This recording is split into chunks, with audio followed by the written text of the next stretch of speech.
할렐루야. 수요 모임에 오신 모든 분들을 주님의 이름으로 환영하고 축복합니다. 이 시간 먼저 사도신경으로 우리의 신앙을 고백하겠습니다. 전능하사 천지를 만드신 하나님 아버지를 내가 믿사오며 그 외아들 우리 주 예수 그리스도를 믿사오니 이는 성령으로 잉태하사 동정녀 마리아에게 나시고 본디오 빌라도에게 고난을 받으사 십자가에 못 박혀 죽으시고 장사한 지 사흘 만에 죽은 자 가운데서 다시 살아나시며 하늘에 오르사 전능하신 하나님 우편에 앉아 계시다가 저리로서 산자와 죽은 자를 심판하러 오시리라. 성령을 믿사오며 거룩한 공예와 성도가 서로 교통하는 것과 죄를 사하여 주시는 것과 몸이 다시 사는 것과 영원히 사는 것을 믿사옵나이다. 아멘.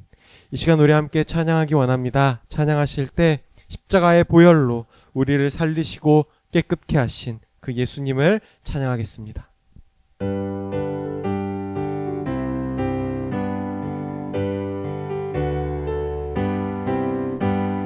구주의 십자가 보혈로 죄 씻음 받기를 원하네. 내 죄를 씻으신 주 이름 찬송합시다.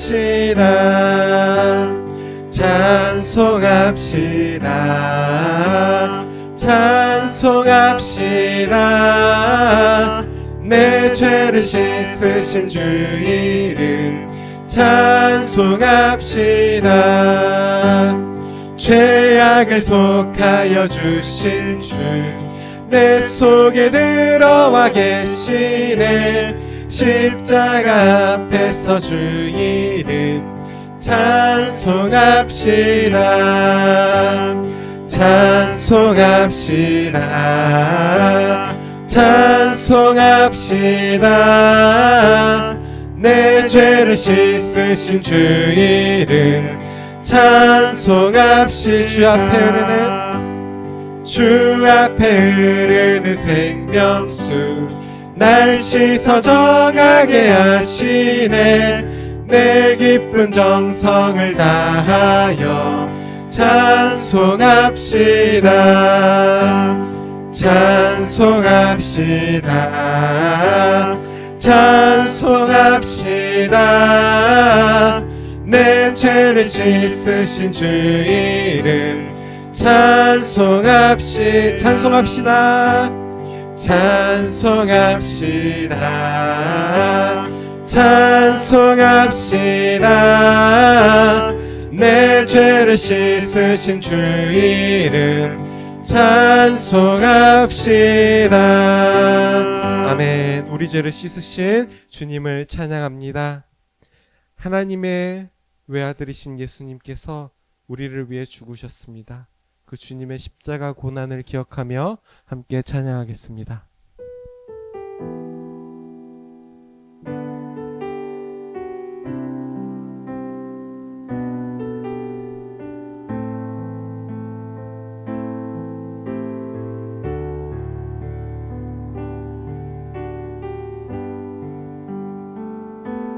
모든 능력과 모든 권세 모든 것 위에 뛰어나신 주님 세상이 측량할 수 없는 지혜로 모든 만물 창조하셨네. 모든 나라와 모든 보좌 이 세상 모든 경이로움보다 이 세상 모든 값진 보물보다 더욱 귀하신 나의 주님 십자가 고통당하사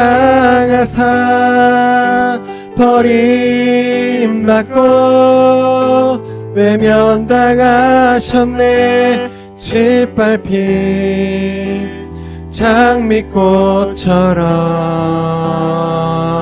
나를 위해 죽으셨네.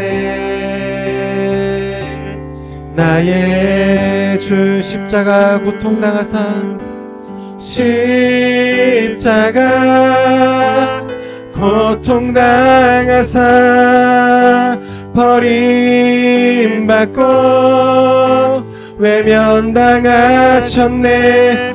짓밟힌 장미꽃처럼 나를 위해 죽으셨네. 나의 주 약할 때 강함 대신에 약할 때 강함 대신에 나의 보배가 되신 주 나의 모든 것 주 안에 있는 보물을 나는 포기할 수 없네. 주 나의 모든 것 십자가 죄 사하셨네. 십자가 죄 사하셨네. 주님의 이름 찬양해. 주 나의 모든 것 쓰러진 나를 세우고 나의 빈잔을 채우네. 주 나의 모든 것 예수 어린 양 예수 어린 양 존귀한 이름 예수 어린 양 존귀한 이 예수 어린 양 존귀한 이름 예수 어린 양 존귀한 이름 예수 어린 양 존귀한 이름. 우리 시간 함께 기도하겠습니다. 기도하실 때 내가 연약할 때 나에게 오히려 강함이 되어주시는 그 귀하신 주님을 의지하고 또 사랑하는 그러한 삶을 저희가 살아가기를 원한다고, 또 오늘 수요 모임을 통해서 그 주님의 십자가의 능력을 더욱더 붙드는 이 시간 되게 해달라고 함께 그 고백으로 같이 기도하기 원합니다. 같이 기도하겠습니다. 하나님 아버지, 정말로 저희가 연약할 때 저에게 강함이 되어주시고 저에게 온전함이 되어주시는 그 주님을 저희가 더욱더 붙들며 살아가는 그러한 저희가 되기를 원합니다.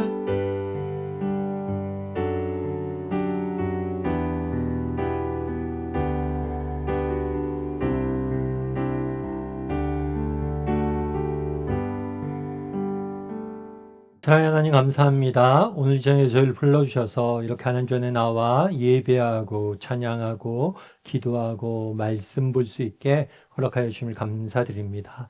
오늘 모임을 통해서 하나님께서 우리 각 사람에게 꼭 필요한, 우리 각 사람의 심령에 꼭 들려주고 싶은 이야기를 듣는 시간이 되게 도와주시고, 우리의 영혼이 새롭게 변화되어지고 우리의 영혼이 새 힘을 얻을 수 있는 그런 복된 시간 될 수 있도록 하나님 붙잡아 주시옵소서. 특별히 예수 그리스도께서 십자가에 못 박히시는 마지막 장면을 보게 됩니다. 정말 십자가의 그 사랑을 다시 한번 우리에게 부어주셔서 돌같이 굳어져 있는 우리의 마음이 새로워지는, 다시 한번 그 사랑으로 인해서 녹아내리고 뜨거워지는 이 시간, 이 순간이 될 수 있도록 하나님 붙잡아 주시옵소서. 하나님께서 오늘도 우리와 함께 좀 있사오며 모든 말씀 예수님의 이름으로 기도드립니다. 아멘. 오늘은 옥하는 목사님 다락방 교재 2권이죠. 53과 십자가에 못 박히시다라는 제목을 가지고 마가복음 15장 20절부터 41절까지 말씀을 함께 살펴보았으면 좋겠습니다. 먼저 마음의 문을 열면을 같이 한번 읽어볼까요?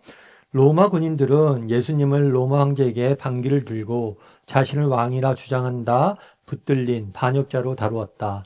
로마 군인들은 그를 조롱하려고 황제의 예복을 상징하는 홍포를 입히고 가시면류관을 씌웠다.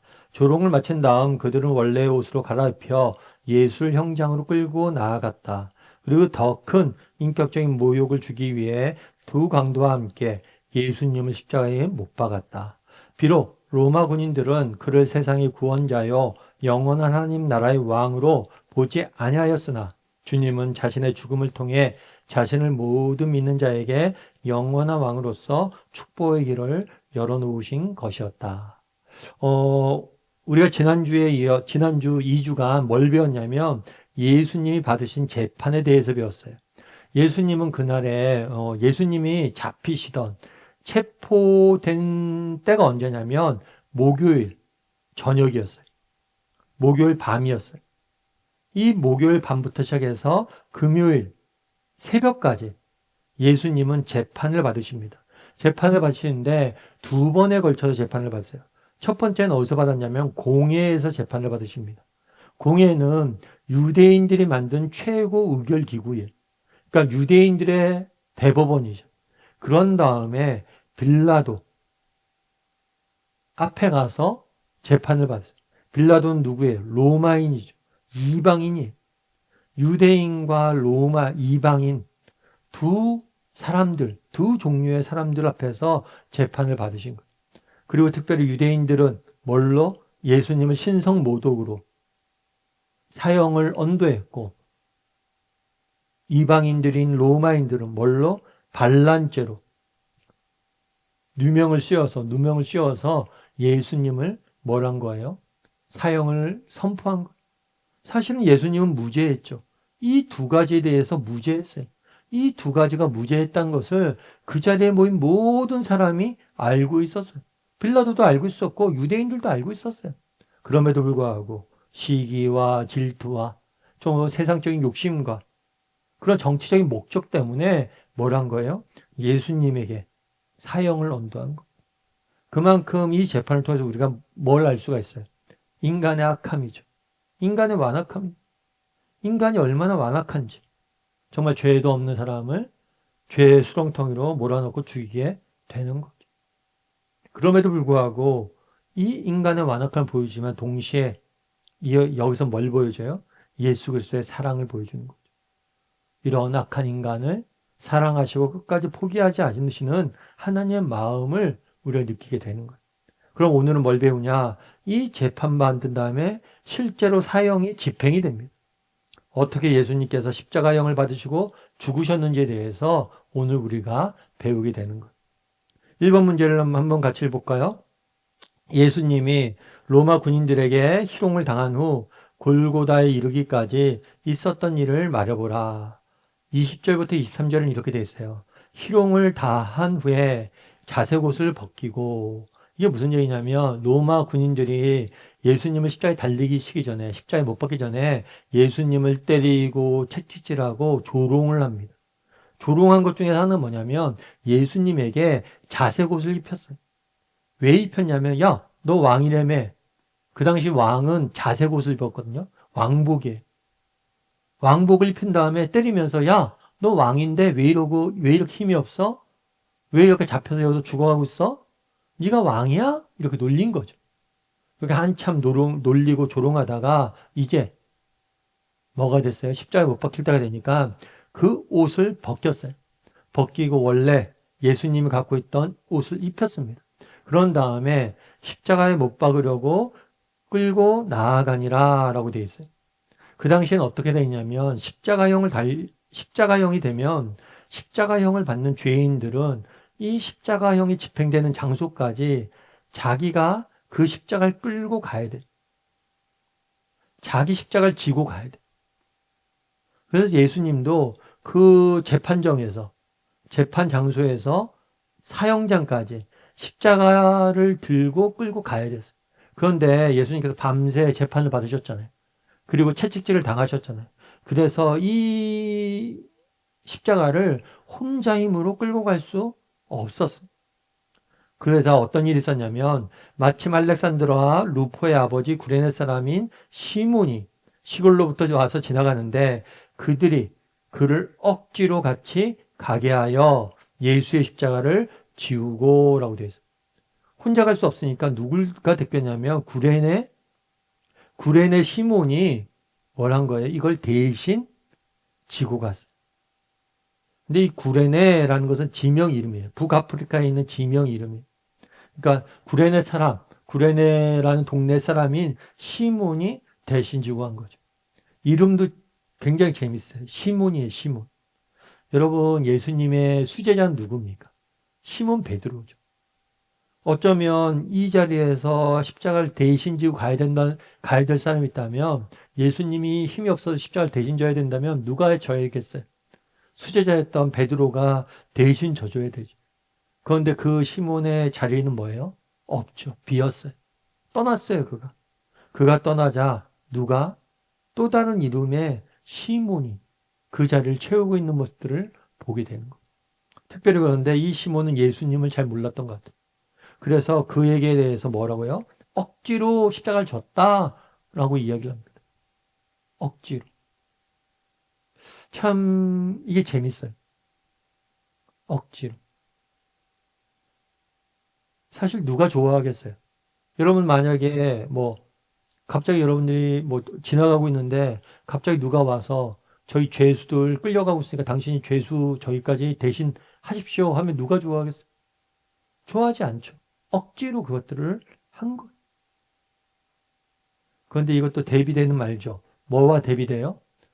그날의 시몬은 억지로 십자가를 졌지만 우리 하나님께서는 뭐예요? 예수님께서는 기꺼이 스스로 자발적으로 스스로 십자가를 지셨죠. 그날의 시몬은 재수 없었다고 생각할 수도 있겠죠. 내가 죄도 없는데 왜 내가 죄인의 십자가를 져야 돼? 그래서 억지로 졌죠. 그런데 무지하신 예수님은 억지로 진 게 아니라 뭐예요? 자발적으로 기쁨으로 그것들을 지었죠. 그리고 이 억지로라는 말이 되게 재밌더라고요. 왜 재밌냐면 여러분 어쩌면 시몬은 그날에 억지로 십자가를 졌잖아요. 근데 나중에 알았을 거 아니에요. 구레네 산 시몬은 나중에 이제 믿음을 갖게 돼요. 그럼 나중에 알았을 거 아니에요. 야, 내가 예수님의 십자가를 대신 지는 그 영광을 누렸구나. 억지로가 나중에 뭐예요? 영광스러운 경험이 되었을 거예요. 사실 신앙을 하다 보면 모든 걸 기쁨으로 할 수는 없겠죠. 때로는 억지로 하지만 그것이 또 우리에게 은혜가 되는 경우들이 많은 것 같아요. 그래서 이렇게 십자가를 지고 어디까지? 골고다까지 끌려가게 됩니다. 그런데 골고다에서 도착했을 때 뭘 했냐면 몰약을 탄 포도주를 주었어요. 군인들이.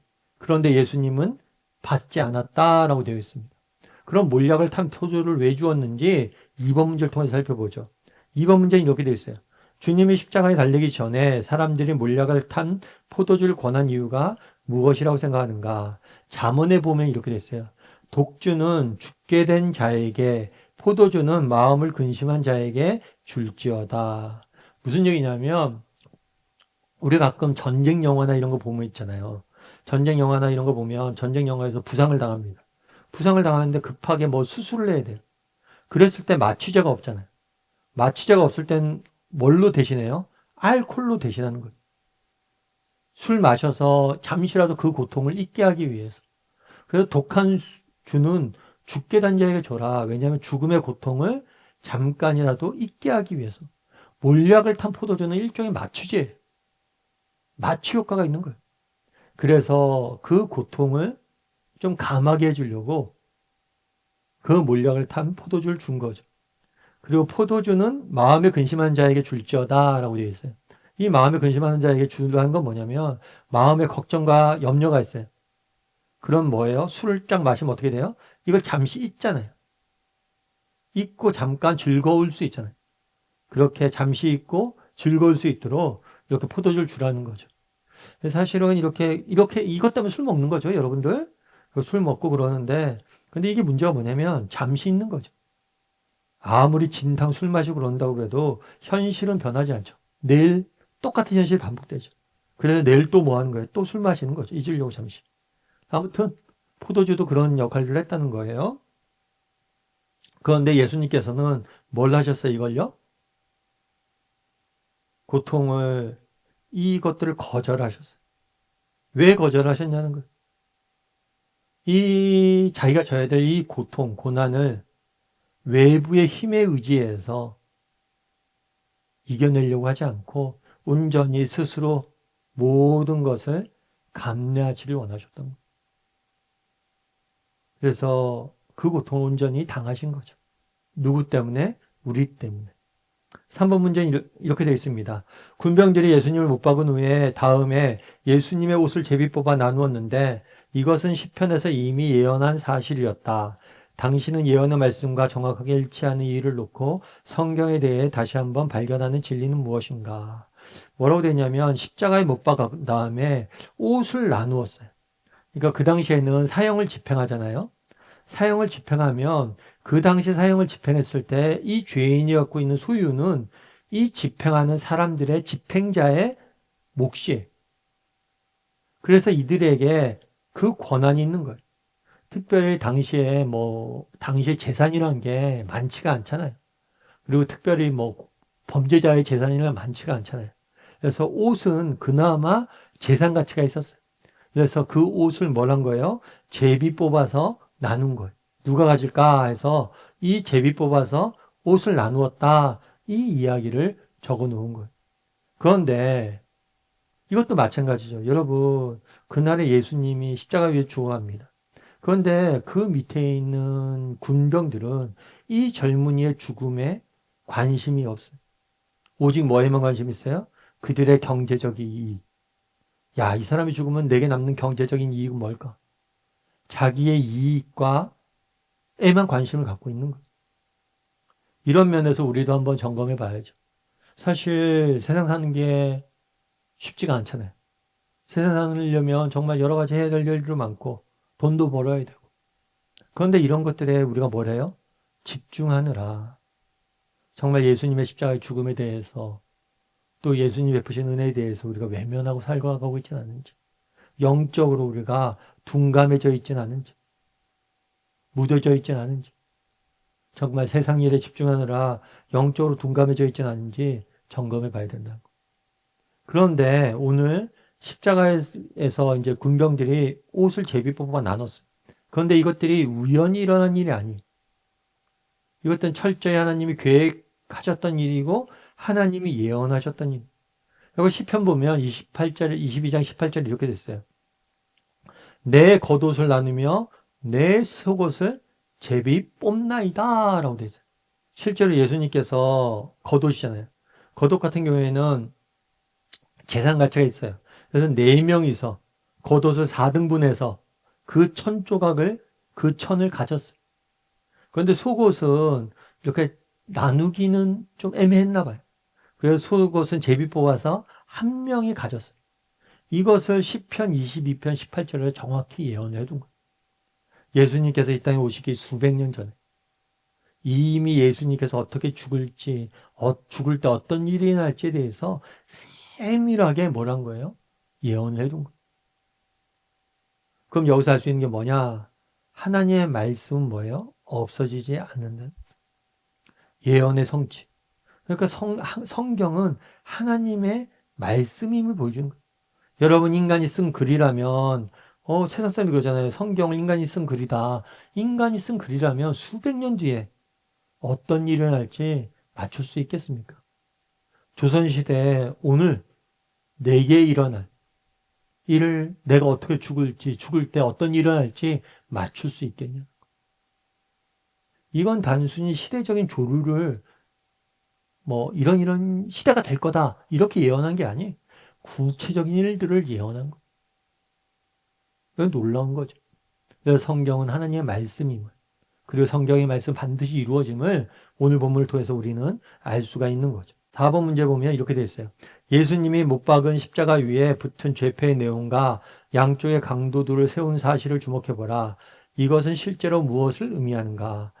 때가 제3시가 되어 라고 되어 있어요. 유대인들은 시간이 어떻게 되냐면 낮 시간, 낮은 해가 뜨기 시작할 때, 그러니까 우리가 이야기하는 오전 6시가 이 사람들에게는 하루의 시작이에요. 그래서 오전 7시가 유대 시간으로는 1시예요. 오전 6시가 0시고. 그래서 3시다라고 하면 오전 9시가 3시가 되는 거예요. 이렇게 시간이 가는 거죠. 그래서 오전 9시에 뭘 했냐면 예수님께서 십자가에 못 박히셨어요.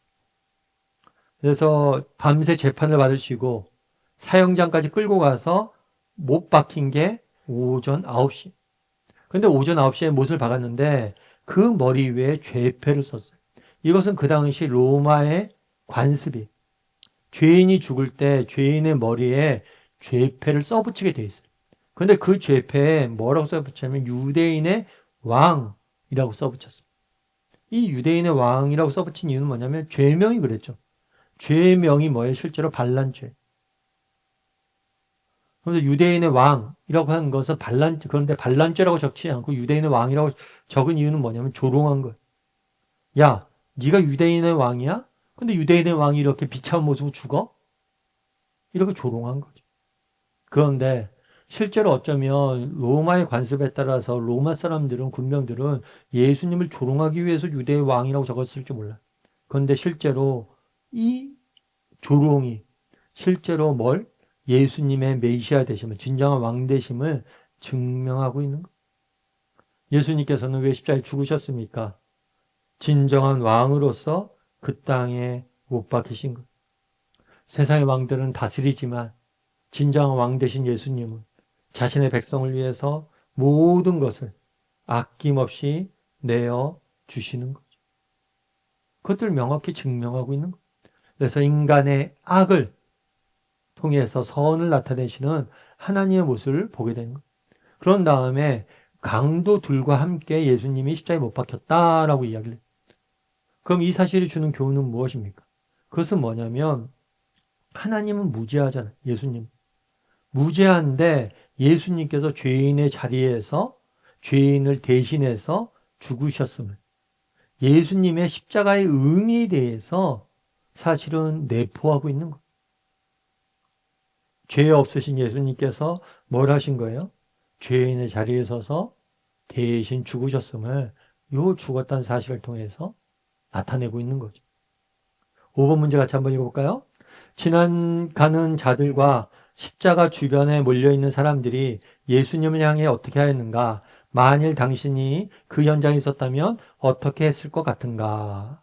29절과 32절은 이렇게 되어 있어요. 지나가는 자들이 이렇게 되어 있어요. 그 당시 십자가형은 사람이 다시는 길목에다가 해놨어요. 왜 그런 길목에 했을까요? 본보기를 보이기 위해서. 야, 너희들 로마에서 이렇게 반란을 일으키고 로마에 대해서 저항하면 이렇게 죽어? 라는 걸 보여주려고 사람들이 지나가는 길에 달아놓은 거. 그랬더니만 지나가는 사람들이 뭐를 했다고 그랬어요? 머리를 흔들며 예수를 모욕했다고 그랬어요. 뭐라고 모욕했어요?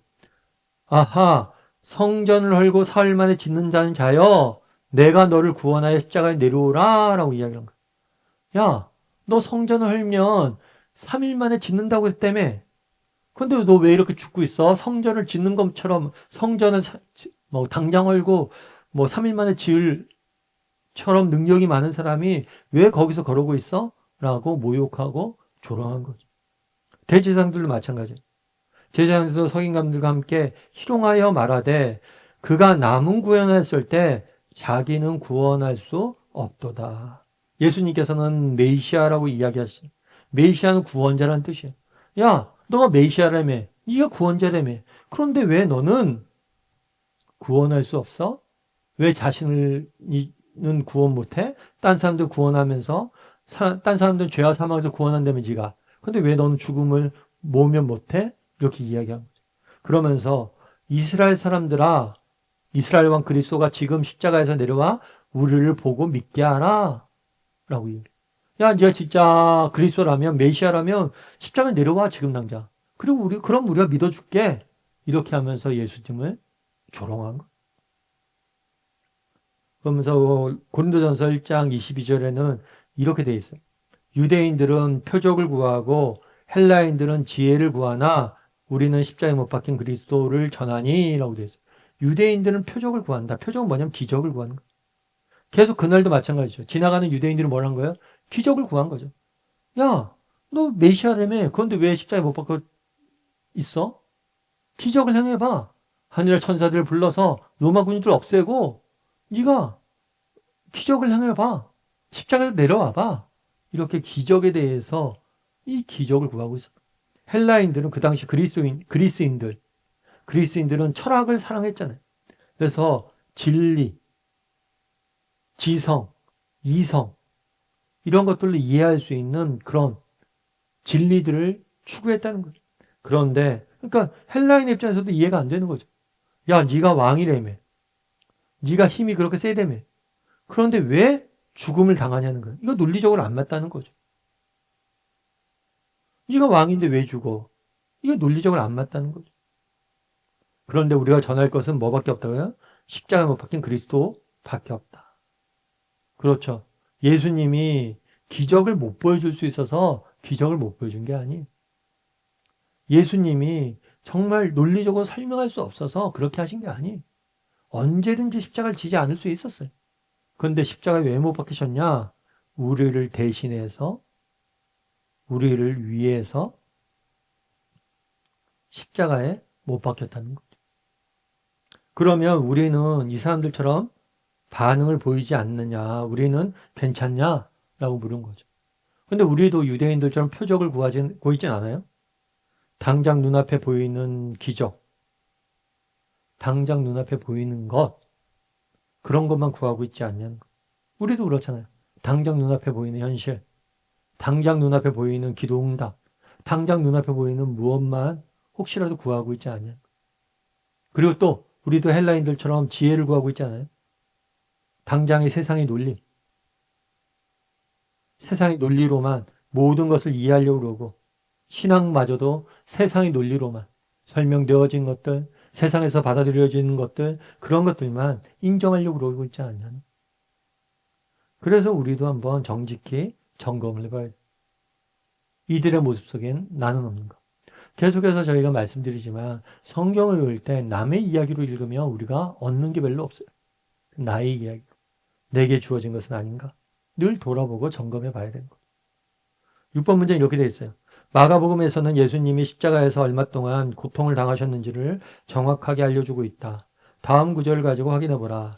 때가 제3시가 되었을 때 십자가에 못 박혔다. 오전 9시에. 오전 9시에 십자가에 못 박혔어요. 6시는 뭐냐면 12시에. 우리나라 시간으로. 9시가 3시, 3시니까 9시, 3시간 후니까. 이 3시간 동안에 후니까 6시죠. 이 6시에 뭘 했어요? 온 땅이 어둠에 임하며 9시까지 계속되었다라고 해요. 그래서 9시에 예수님께서, 이거 9시는 오후 3시에, 3시에 예수님께서 돌아가시거든요. 그래서 총 6시간 동안 예수님은 십자가 위에서 고통을 당하세요. 십자가형이라는 게 되게 그런 거예요. 뭐냐면 예를 들어 십자가형은 예를 들어 단두대, 그 목을 땅 치는 거잖아요. 한순간에 죽이는 거예요. 그런데 십자가형은 한순간에 죽이는 게 아니에요. 한 사람이 최대한 고통을 오래 당하게 만들어 놓은 사용법이에요. 그래서 죽어가는 과정도 너무 고통스럽게 만들어 놓은 거예요. 그래서 건강한 장년 같은 경우에는 하루 이상을 버티는 경우도 있다고 해요. 그런데 예수님께서 밤새 재판을 당하시고 고문을 당하셨기 때문에 이미 지쳐있기 때문에 뭘 했던 거예요? 일찍 돌아가셨던 거예요.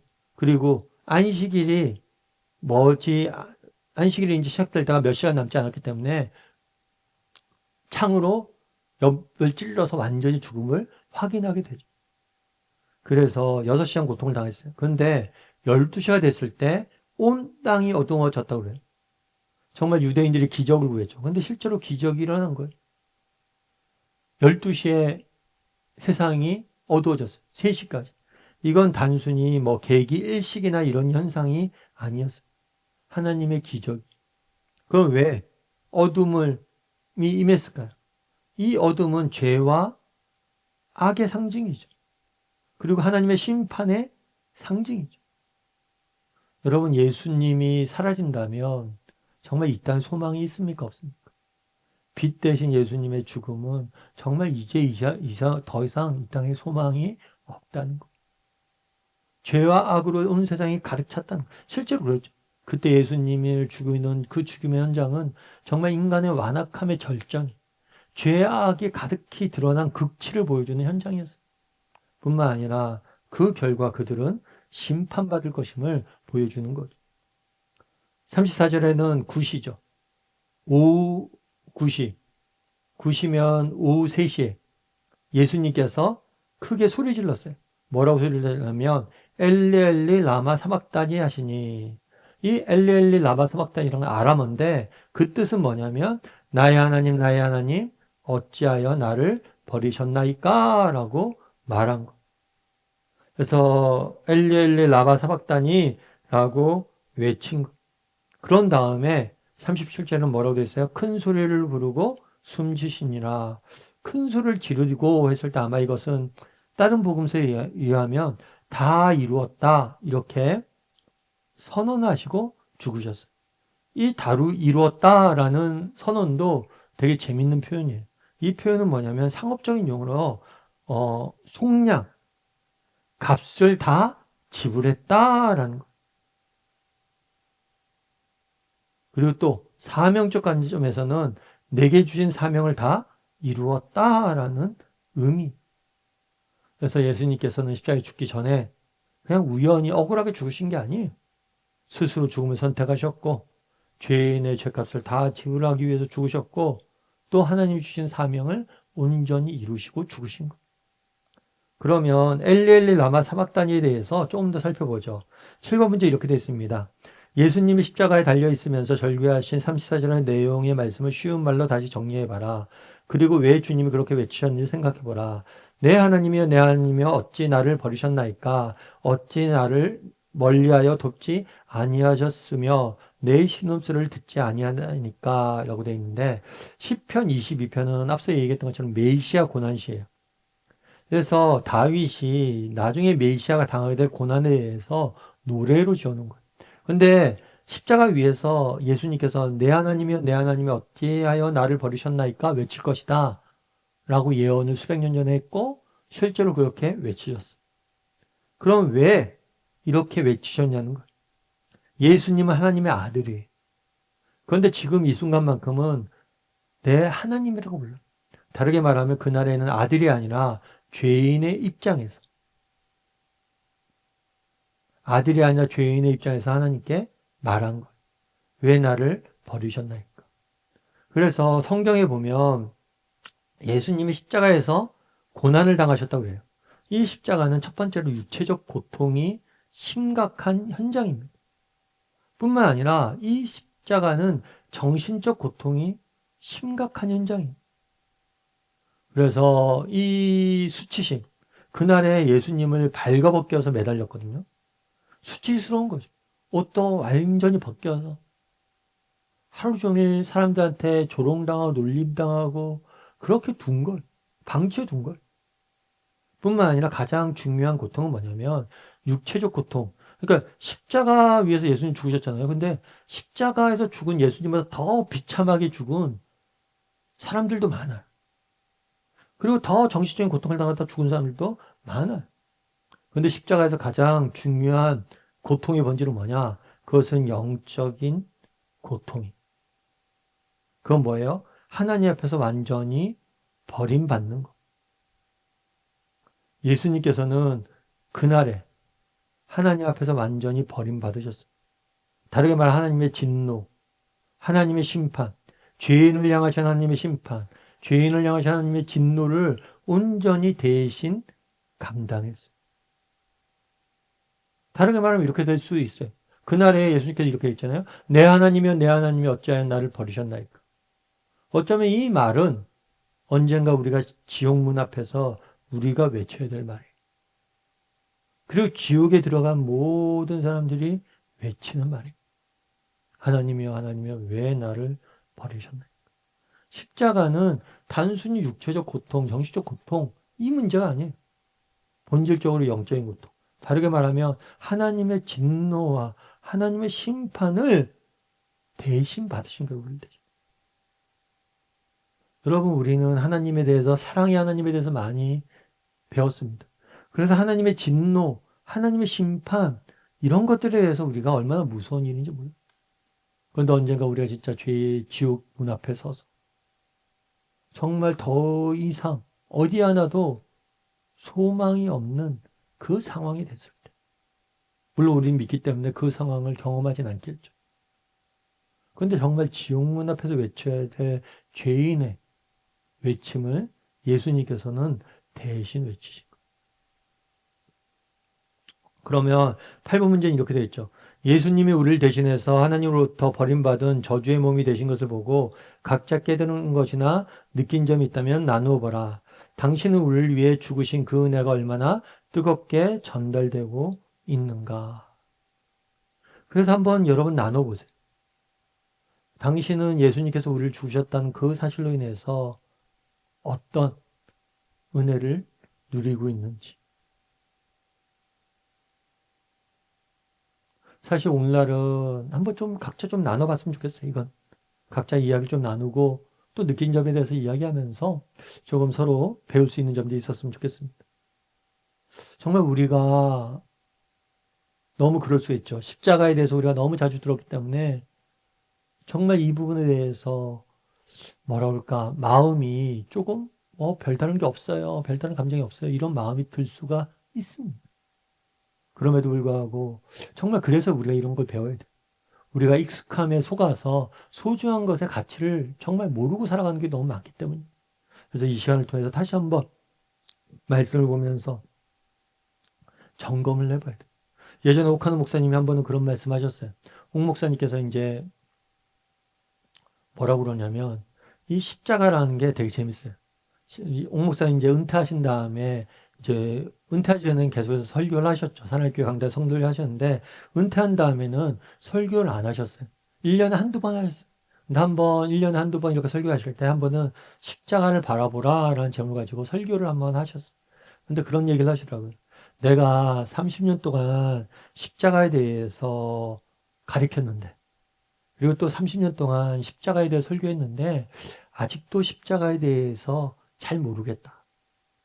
내가 아직도 십자가의 의미에 대해서 잘 모르겠다라고 이야기를 하셨어요. 그러면서 한 가지 예를 들었는데 어떤 예를 들었냐면 그 당시에 박정원 씨라는 산악인의 예를 들었어요. 박정원 씨가 어떻게 되냐면 이제 히말라야 이제 촐라체봉이라는 봉우리에 등반할 때였어요. 등반을 해서 이제 후배랑 같이 등반을 했는데 잘 올라갔어요. 그런데 내려올 때 문제가 생겼어요. 내려올 때 후배가 얼음 절벽으로 떨어진 거예요. 떨어졌는데 등산 이렇게 뭐라 그럴까 등산가들은 이렇게 자의를 서로 묶고 있잖아요. 떨어졌으니까 매달려 있는 거예요. 그리고 내가 버티고 있는 거예요. 그런데 그게 쉽지가 않았대요. 그 위치가. 그래서 이렇게 돼서 그 후배를 끌어올려서 살리려고 그러니까 너무 힘든 거예요.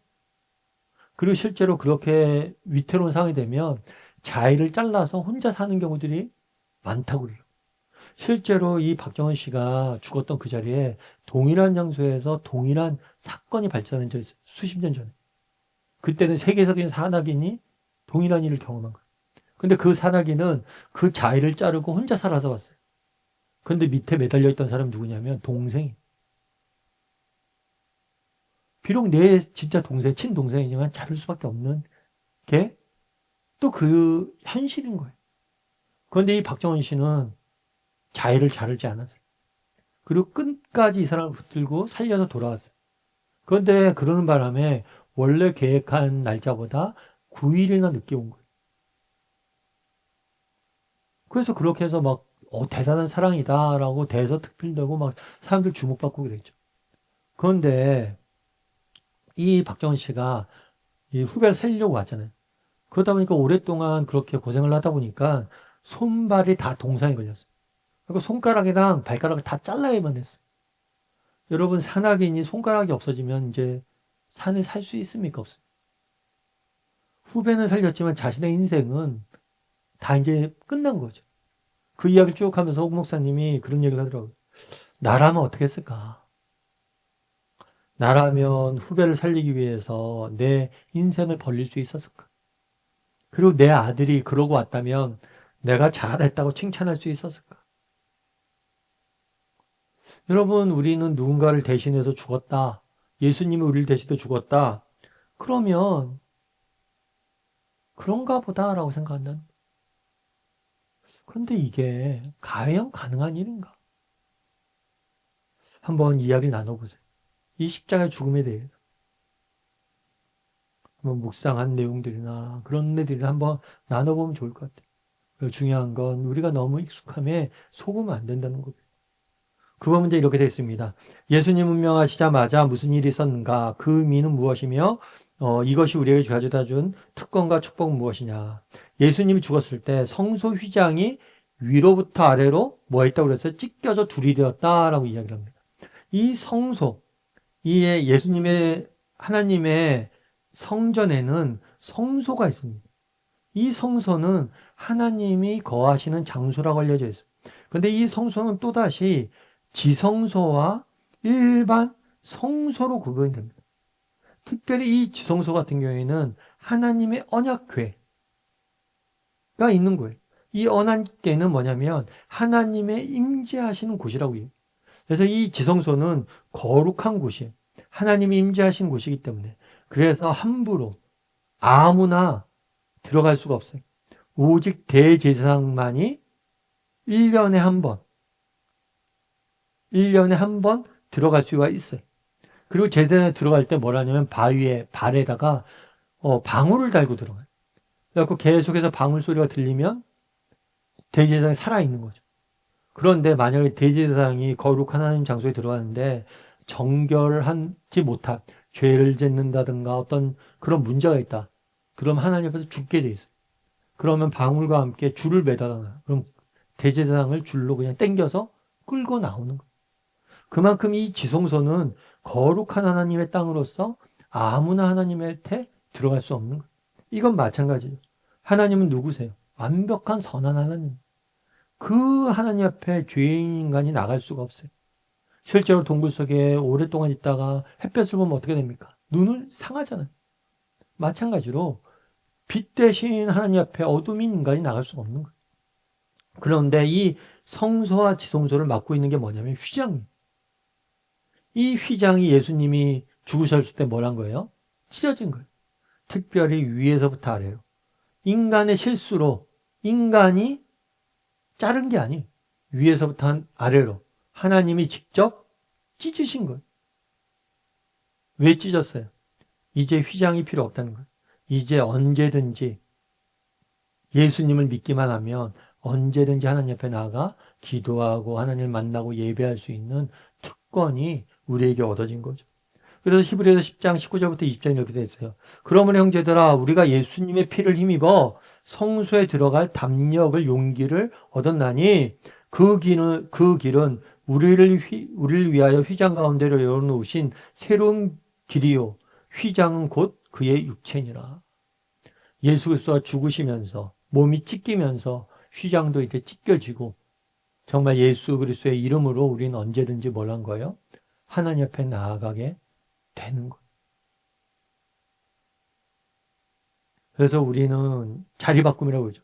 우리는 인간은 원래 죄인이었습니다. 그리고 예수님은 의인이었어요. 그런데 의인이신 예수님께서 죄인의 자리에 서셨죠. 대신에 우리는 의인 대신 예수님의 자리에 서서 언제든지 하나님 앞에 나아가 예배하고 하나님을 만나고 하나님께 경배할 수 있는 거예요. 이것이 얼마나 놀라운 특권이냐는 거예요. 그래서 그날의 휘장이 찢어짐으로 이제 우리가 언제든지 주님 앞에 나아가 예배할 수 있게 된 거예요. 삶의 열매를 두면 이렇게 되어 있습니다. 찬송가 136장 거기 너 서 있는가를 함께 다 같이 불러보자. 가사를 음미하며 각자 마음에 깊이 다가오는 애가 있다면 나눠보라. 그리고 함께 기도함으로 이 시간을 마무리하자. 함께 읽고 또 기도하고 또 그렇게 마무리하면 좋을 것 같습니다. 우리 시간 함께 기도했으면 좋겠는데요. 기도하실 때 오늘 말씀 기억하면서 기도했으면 좋겠습니다. 그날에 예수님께서 십자가 위에서 못 박혀 죽으셨습니다. 예수님께서 왜 십자가에서 돌아가셨습니까? 우리를 위해서, 우리를 대신해서 정말 하나님의 진노를, 하나님의 심판을 대신 받으신 것. 그날에 예수님께서 엘리 엘리 라마 사박단이라고 외쳤습니다. 어찌하여 어찌하여 나를 버리셨나요? 어쩌면 이거의 말씀은 언젠가 우리가 지옥 문 앞에서 우리가 외쳐야 될 말씀일지 몰라. 정말 우리를 대신해서 정말 십자가를 지신 그 사랑에 대해서, 그 은혜에 대해서 우리가 다시 한번 가슴에 새기게 해달라고. 특별히 이번 주 다락방에 모이는데 십자가의 은혜에 대해서 나누는데 하나님 그 은혜를 다시 한번 가슴에 새기는 시간이 되게 해달라고 기도했으면 좋겠습니다. 특별히 이번 주간은 추수감사절이 있는 주간입니다. 정말 우리가 감사할 것이 없습니까? 아니요. 정말 우리를 대신 십자가에 죽으셨고 그로 인해서 우리가 생명을 얻고 언제든지 휘장은 찢어졌고 언제든지 하나님 옆에 나아가서 예배할 수 있는 하나님의 자녀가 되었다는 것, 이거보다 더 기쁜 감사는 없습니다. 우리에게 구원의 은혜를 회복시켜 주시고 다시 한번 감사와 찬양을 올려드리는 시간들이 되게 해달라고 이 시간 목소리를 같이 오늘 말씀 기억하면서 함께 기도하도록 하겠습니다. 기도하시겠습니다.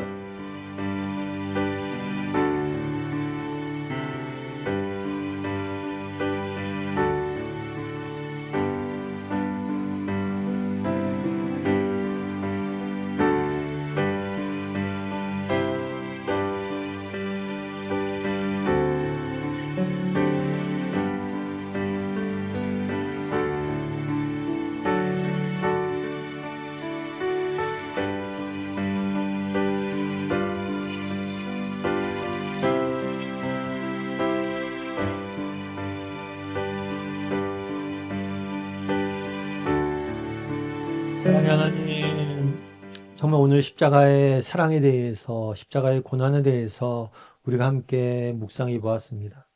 정말 이번 한 주간은 십자가의 고난에 대해서 조금 깊이 우리가 묵상하고 배우고 알아가고 함께 나누는 시간이 되게 도와주시옵소서. 다시 한번 십자가 앞에 나아갈 수 있는 시간이 되게 도와주시옵소서. 우리가 얼마나 큰 사랑을 받았는지, 얼마나 큰 은혜를 누리고 있는지 잊고 살아갈 때가 너무 많습니다. 우리를 하여금 은혜를 회복시켜 주시고 사랑을 회복시켜 주시고 정말 그래야 해서 이 세상을 살아갈 수 있는 힘을 얻을 수 있는 시간이 될 수 있도록 하나님 은혜를 더하여 주시옵소서. 아버지, 이번 주 특별히 추수감사절이 있습니다. 정말 논밭에 식물이 없고 무화과 나뭇잎이 없고 정말 우리의 송아지가 없어도 양떼가 없어도 오직 여호와께서 베푸신 구원으로만 우리가 즐거워하고 기뻐할 수 있게 도와주시옵소서. 하나님의 자녀가 되었다는 것이 얼마나 큰 은혜인지 기억하고 그 사실로 인해서 기뻐 감사하는 이번 한 주간이 될 수 있도록 주여 은혜를 더하여 주시옵소서. 하나님께서 오늘도 이번 한 주간도 우리를 지켜주시 믿사오며 모든 말씀 예수님의 이름으로 기도드립니다. 아멘. 하늘에 계신 우리 아버지여, 이름이 거룩히 여김을 받으시오며 나라의 임하옵시며 뜻이 하늘에서 이루어진 같이 땅에서도 이루어지이다. 오늘날 우리에게 일용할 양식을 주옵시고 우리가 우리에게 죄 지은 자를 사하여 주는 것 같이 우리의 죄를 사하여 주옵시고 우리를 시험에 들게 하지 마옵시고 다만 하에서 구하옵소서. 대개 나라 원세 영광이 아버지께 영원히 싸움나이다. 아멘.